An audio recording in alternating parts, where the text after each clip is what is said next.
this is what $100 of groceries at Target gets you.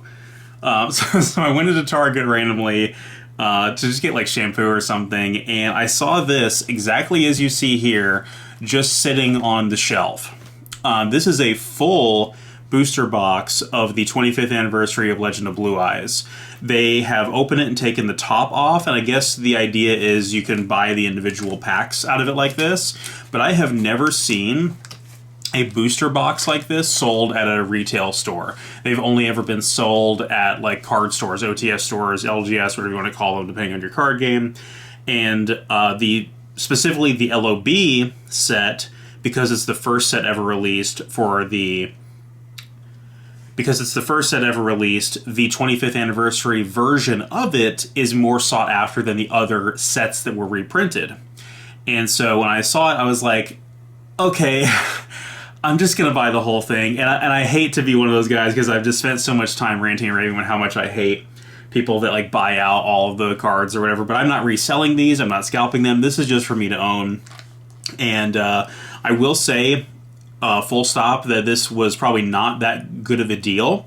This was a little bit more on the expensive side, and there was a little bit of a retail markup for this. And so what I think this is the vendors that supply cards to places like Target are doing this is like stock they've held onto for a while, and they're finally moving it. So this was probably a box that was sitting around since 2023, and they were like, okay, we're just going to put it on the shelf. We know it is more sought after than the other sets. We're going to mark it up a little bit.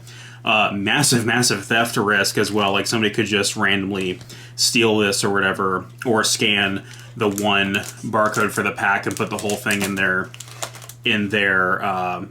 bag. So I'm actually really grateful that I purchased this and paid money for it and bought the whole thing instead of stealing it. But not a good deal money-wise, and being that this is open, I did count all 24 packs are in there. They do not appear to be like resealed in any kind of way. They feel correct. There's no like glue or anything weird on there. They feel correct, and I mean there always is a slight chance that the company that sells these the vendor that would supply these has these as like scaled or repackaged kind of things, and this is not a true booster box because it's open. We really have no way of telling until we get into the packs. So I recommend you go and buy a whole thing like this if it's sitting open on the shelf in a Target. Probably not. Maybe buy a few packs and recognize you're taking a risk, but being that this is all 24 packs, I'm assuming that the vendor cut this thing open and set it on the shelf and walked away from it, and that I'm getting basically the same experience of a 25th anniversary LOB box as it would have been. So I'm going to go ahead and start opening them as I talk here, because there's going to be cards that are not going to be all that interesting in here, and there's going to be ones that are really, really cool. I am very, very fond of LOB, even though it has the worst commons and vanilla monsters in the entire game, pretty much, because it actually was the very first set, not only in the game, it was also the very first set that I opened. My very first pack, all the way back in 2002, was LOB. Oh, we got an Ultra already. So for Ultras, I am hoping for either Gaia the Fierce Knight, Blue Eyes, or Red Eyes. I do not want Exodia Limbs out of this. It's a Vanilla Monster Ultra Rare, so hopefully it is... Oh, it's Red Eyes. I see the R. That's so cool, dude. I literally got one of the cards I wanted out of the first pack. But Hitatsu Giant really quick. One of my favorite cards from this set. He was in my very, very first pack that I opened as a kid, and I'm a lot of you are probably like, how do you even remember that? But I do remember that he was one of the first cards I ever pulled, and yeah, I have always liked this guy a lot. For a while in the OCG version, in the very, very, very, very, very, very, very beginning of the game, he had one of the higher stat lines as well. So rare for Dragon Capture Jar. Oh, I was debated. Did you guys see how... Oh, man, I was lied to. So it is an Exodia Limb. It's the right arm. I saw the R, and I was like, oh, that's got to be Red Eyes. It's the right arm. So, okay, we got Ultra, we got an Exodia Limb, the one I didn't want. But that is... It's fine, I guess. There's going to be other Ultra Rares in here, but like I said, I very explicitly did not want Exodia Limbs. I wanted... specifically, like I said, I want Red Eyes and Gaia the Fierce Knight. I have LOB Monster Reborn already. I technically already also have LOB Blue Eyes, just not this printing of it. Skull Servant's always nice to see. Hane, actually kind of a good card from this set. For the era, if you guys are a fan of the format that is played out of this set, the Yugi Kaiba LOB format, which I'm a fan of, then Hane's not a bad card, or Hane, however you want to pronounce it. But yeah, I haven't done a video opening any product in a very long time because they're kind of oversaturated and there's not really much point in them. Oh, we got Giant Soldier Stone and Flame Swordsman. That's not bad. Very dark looking Flame Swordsman as well, which is pretty cool. Figured I was going to pull one of those. Not unhappy about that at all. He's one of my favorite anime cards for sure. But yeah, the LOB Blue Eyes that I have is technically from the previous reprint of LOB from the Legendary Collection, the very first Legendary Collection. So it's like a 2011-2012 print of LOB Blue Eyes. Machine Conversion Factory Flame Ghost. But I would like to have this version of LOB Blue Eyes as well because it is a nice print. I guess if I could get a full Exodia set from this print, I would be happy, but I just don't see that as very likely. I know I have at least one of the other limbs from my previous opening of this set. And as for the secret rare, I definitely want to make sure that I get Trihorn Dragon exactly. There's only 2 secret rares in this set. It's Trihorn Dragon and Gaia the Dragon Champion. And I'm pretty sure I have 2 secret rare Gaia the Dragon Champions, but no Trihorn Dragon. So I really, really, really want to make sure I get Trihorn Dragon. I think I just did, guys. Oh, yes! Yes! Look at that. That is so nice. So, oh, okay. So, this was already worth the purchase from this alone. So, a little bit of a story about this guy. I had a secret rare Trihorn Dragon. It was in kind of beat up condition back in the day. But I think it was one of the Upper Deck reproductions. I don't think it was an authentic Konami LOB Unlimited Trihorn Dragon. I think, I'm not 100% sure, it's gone now. I traded it to a guy at my locals because in like 2011-ish, because he was trying to make the Blue Eyes Exodia deck that used all the deep draw tools to get to Exodia, and this was like a trade-in target through that strategy. So I traded it to him. So I wanted a proper secret rare Trihorn Dragon for a very, very long time. And this version of it, this 25th anniversary version with the enhanced, the level being foil and the attribute being foil, and it being brand new, perfect condition, very, very happy with that. So the only thing that would make this box better is if we get either Red Eyes or Gaia the Fierce Knight. I also want Curse of Dragon. I do not have a super rare Curse of Dragon, and I really want one. My brother had one when we were kids. He still does. Gravedigger Ghoul, actually not a bad card from this era at all. During this era, banishing stuff out of your opponent's graveyard was not good. Nowadays, it's really good, but not doing it on a normal spell is not very powerful. You want to do it at quick effect speed, like the Bystials and like DD Crow. Mystical Sheep, Spax. Darkfire Dragon, actually kind of cool to see that. Cool instant fusion target. Yeah, this set has this is a very, very big set with a large number of Ultra and Super Rares. And so it's very hard to pull a critical mass of them, or really any of them. Oh, we got we got Celtic Guardian. Okay, that's pretty cool. We got Metal Dragon as the rare, and we got Celtic Guardian as the super rare. So Celtic Guardian being a super rare is always kind of strange in this set because there are monsters with more attack than him that are printed at lower rarity, especially if you got the starter decks. Like, it makes really no sense to have him as a super, but he just looks so nice as a super, and I'm pretty sure I have not pulled this yet out of this reprint set, so that's actually awesome. Man, the artwork on this has really aged quite well. Like, really one of the better looking vanilla monsters from this era, so I'm actually really psyched about that too. I forgot about that one being one of the ones I was looking for. Still want Curse of Dragon, still want Gaia the Fierce Knight. If we end up with like a Regeki or a Dark Hole, I would be pretty happy about that too. But I do have those already. I know I have multiple LOB Regekis, which is pretty cool, because I wanted them for years, never got them. We got a Final Flame, a Beaver Warrior. Oh, shoutouts to Underground members for Root Water. That's one of like their meme card. Petite Dragon. Again, like Uraby here at common has more attack than Celtic Guardian, but he's a common. So the choice to make Celtic Guardian a super rare is pretty much just anime, and that's it. And again, even like Beaver Warrior is a common and has almost as much attack as he does. Larvis. I keep forgetting this guy is even in here. Silver Bone Arrow. Goblin Secret Remedy. I forget that card. I always feel like this card was a tournament pack card, so that's interesting to see that in there. I guess it was in there, and it wasn't a tournament pack card. Green Phantom King was another common that I pulled from my very, very, very first pack. And I always liked this guy a lot. I always thought he was really, really cool. And I liked that he had 1,600 defense. That was actually quite a lot for this set. And I remember being like, oh, if my opponent had a Summoned Skull and I had Shield and Sword, I could beat over the Summoned Skull with Green Phantom King. And just like stupid things like that do you think when you're kids. Haven't hit a Pot of Greed yet. It would be cool to get a couple of those.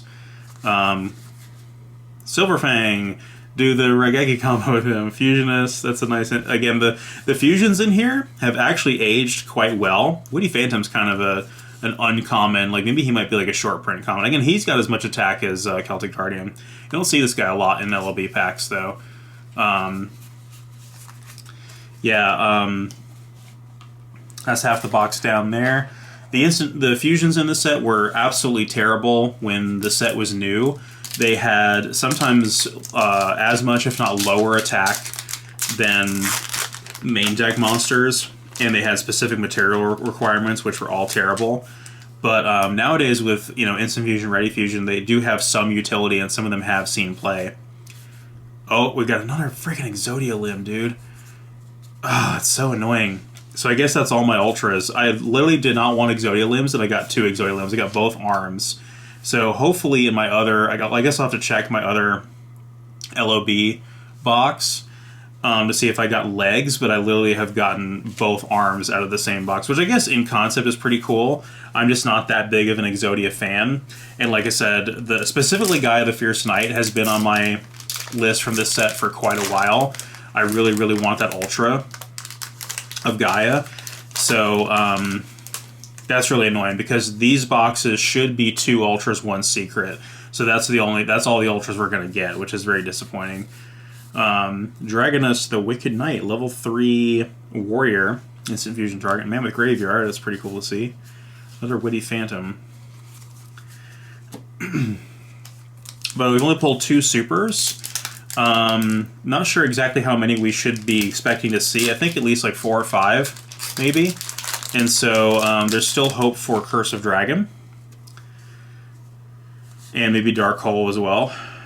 Trap Hole is one we can get. I think we... Oh, that's such a good pack, dude. Fissure and Trap Hole right together. Like, these were staples back then. That is such a good pack. I was going to say we haven't pulled a Fissure yet. And the LOB Trap Hole is really cool to see. It's super rare. That would be an insane pack to get back then. And then we have the highest attack, normal summonable monster in this set, Skull Redbird at 1550, bigger than Uraby, bigger than Celtic Guardian, and it's the first one we've pulled so far. The field spells and the equip spells from the set were also not very good for the era. And Legend of Blue Eyes in the TCG is a really weird conglomerate of several different releases from the OCG. But the nice thing about it is the fact that it included the entirety of Exodia. The way that Exodia was released in Japan, Chain Mermaid was also my very first pack, I remember. But Carbonala Warrior, which is another... I'm glad we haven't pulled a single duplicate of any of the fusions yet. We've got the whole spread of all the fusions and no duplicates. Like, our spread of rares has been really, really diverse so far. But yeah, the fact they released all the Exodia limbs in those premium packs and special releases in Japan was wild. And look up the Tokyo Dome riot if you don't know what I'm talking about. But Yeah, releasing them all in the same set in English was the right move for sure. Succubus Knight was also my first pack. I didn't know what a succubus was when I was a kid for sure. And then also, shoutouts to Trial of Nightmare. The first printing of LOB was called Trial of Hell. And I'm pretty sure I do not, there's Pot of Greed, I do not own one that is called Trial of Hell, but it is a thing. Petite Dragon is always a card that frustrated me so much because at this point in the game there were so few dragon types, and it just has that terrible, terrible stat line.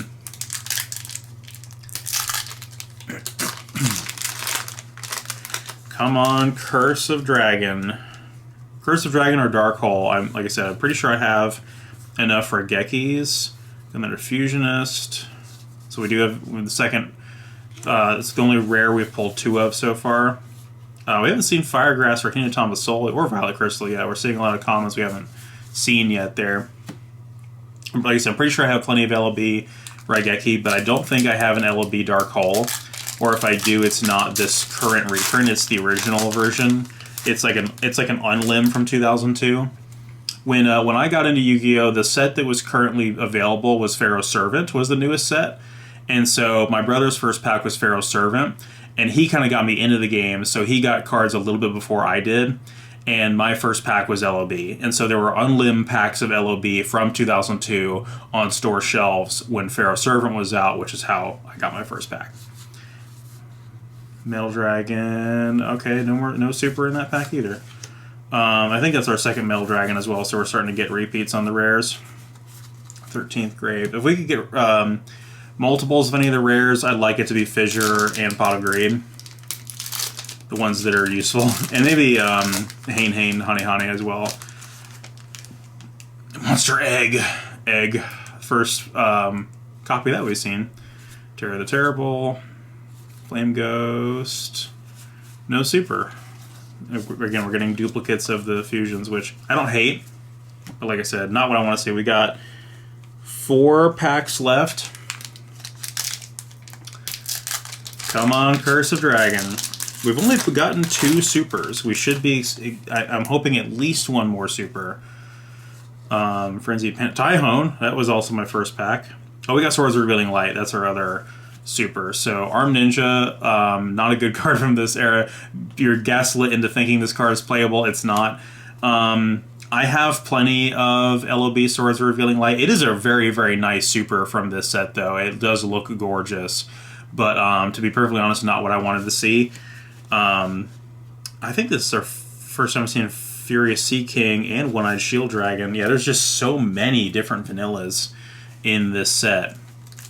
Sometimes you don't see them terribly often. Umi, also known as several other field spells. Letter Hitatsumi Giant, Spirit of the Harp. That's a good card from this. Do we pull Giant Soldier of Stone yet? I think we pulled like 1 at the very, very beginning, if I recall correctly. That would have been a playable card back in the day. That and like Mystical Elf. Mystical Elf's also a good super rare to pull. I've pulled that one before, and I have a vintage one. So, kind of happy not to see that. But another Skull Servant. I think it's only our second one. Angel Gravedigger Ghoul. It's our second Gravedigger Ghoul. Again, I would like a second Fissure or Pot of Greed. Only getting 1 Fissure and 1 Pot of Greed out of the whole box is pretty lame. Alright, last pack. Can we end with a super? We've got 3 supers, 2 ultras, 1 secret. Which, actually, no, we do have 4 supers. So we're probably not, or this is probably going to be a regular rare. Which sucks. But I guess if I want it to be anything, I'd want it to be Pot of Greed or Fissure, I guess. So we'll see what we get. So overall, not a terrible box. Getting the Trihorn Dragon. I'm really happy about the Trihorn Dragon, the Celtic Guardian, and the Trap Hole. All right, so it's a 3rd Fusionist, and our first Lesser Dragon, I think, as well. Yeah, so not terrible, not great. Again, if you guys are fans of Exodia, this box probably goes pretty hard, but I don't know, it's frustrating pulling Exodia limbs when you can't complete the full set. Like, it doesn't feel satisfying. But Exodia limbs, are the ultra rares in this set. There's 5 ultra rare slots that are dedicated to Exodia. It's all 5 pieces. So you know, it's a pretty high likelihood of among the ultra rares in the set that you're going to pull those. But I would have loved for this to have been Red Eyes and Guy the Fierce Knight, but we can't have everything we want. But I think really these two are make up for it, and I guess specifically Trihorn Dragon, because I wanted the Trihorn Dragon so bad, and I didn't want to pull Guy the Dragon Champion again. So overall, not bad. Thank you guys for taking this little journey with me. Had a lot of fun opening this. This will probably be the last time I open anything from the 25th anniversary of the original first couple of packs that were released. I did open a box of all the other reprinted sets and some loose packs here and there, and I kind of have a wish list of what I'm looking for, including the cards I mentioned here. And but I wanted to kind of document this experience of opening it the one last time. I don't really do pack opening content anymore on any channel because there's just really no point. There's pack opening content all over YouTube, and it's very low effort content.